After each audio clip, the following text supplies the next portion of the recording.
Hi guys! Good morning! This is Miss Universe 1981. It's Marimar Vlog and welcome to this video. And ngayon dito kami nakatulog dahil stranded nga kami dahil kahapon ang lakas ng ulan, ang lakas ng hangin. It took 2 hours, no?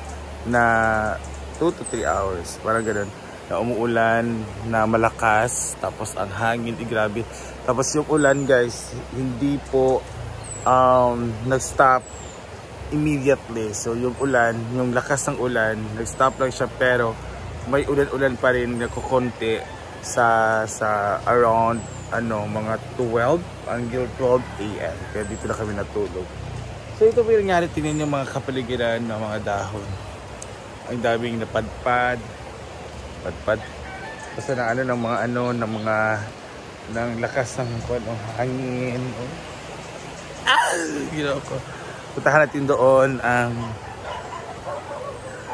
let's see the environment ko, ano mga nangyari or ano mga apekto.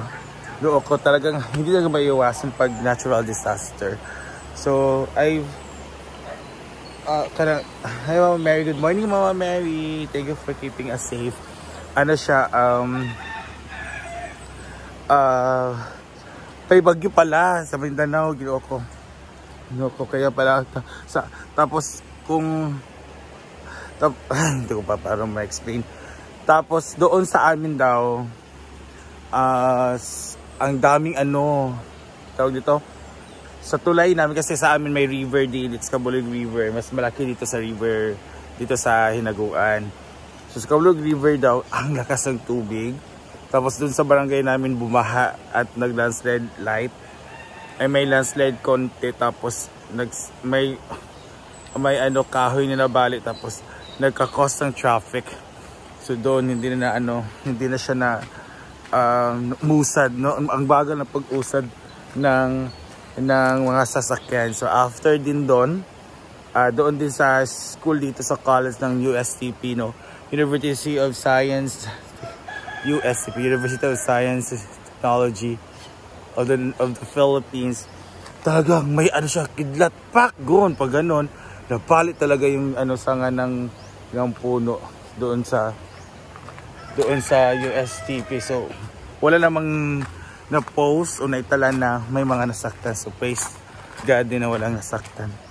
So yan, nanimpi naman sila, unang wala naman ang mga epekto ng mga so dito mga lubi, mga niyog, yan, mga hulog. Yan, ginawa ko. Grabe ka gusto dyan sa ulan gabi yung hangin. Tignan natin yung pool.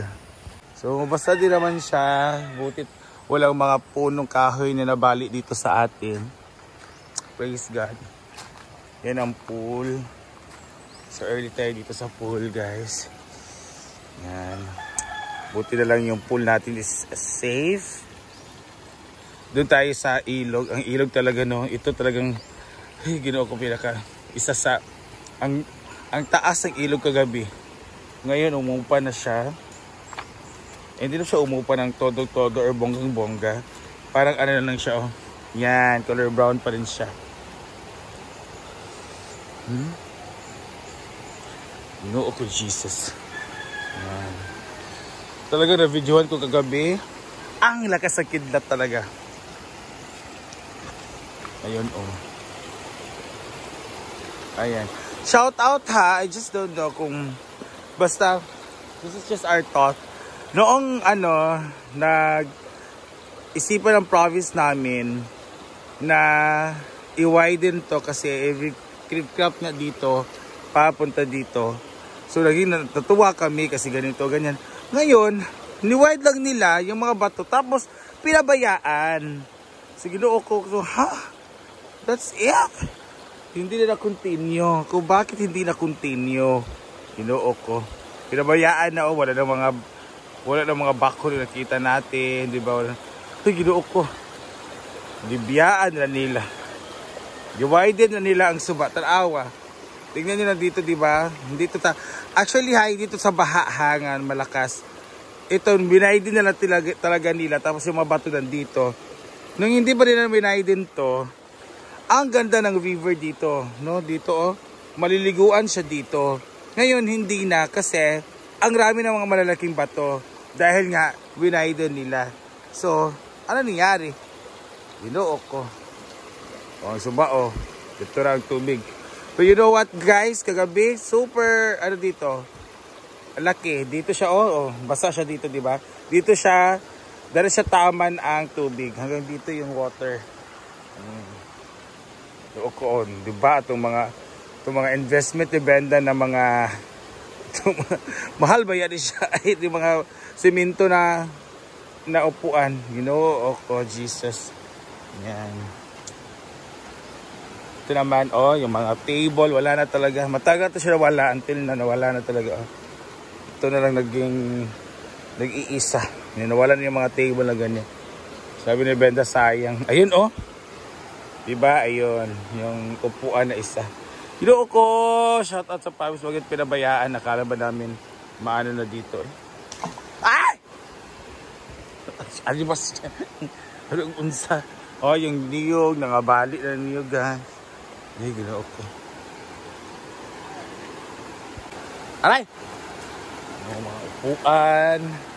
Ito, itong set na upuan. Sayang na talaga, Ginoo ko. Dami na talagang na-damage dito. Yun, Katulad na talaga ng may-ari na may damage bin damage. Yun, 1, 2. Ginoo ko. Jesus. Yan. Ang ganda ng panahon ngayon. Salamat. Kasalungat ng panahon kagabi. Ginoo ko, Diyos Mariusip. At ang daming, dahil na-stuck bitaw, sa highway, so by na landslide, yung tubig nag-stuck, pumunta sa mga kabahayan. Yun, pumasok sa mga bahay doon sa amin sa Buntugan at sa Ampason. So, ang highway, baha talaga. Kaya cause ng traffic. So, ngayon, kalos na ng kalos. Mga friends ko sa Facebook, nakikita ko nagreklamo dahil pumasok yung baha. So, nagkalos sila. Pinalabas yung mga baha, yung tubig baha. You know what is happening right now? Oo. Itong chair. Mahal pa naman yan. Yung set parang nasa 30,000. So let us say 4 sets. 30 times to 120,000. Ginoo ko. Grabing damage dito. Jesus. Ginoo ko. Yung tubig baha, napakalaki pa rin.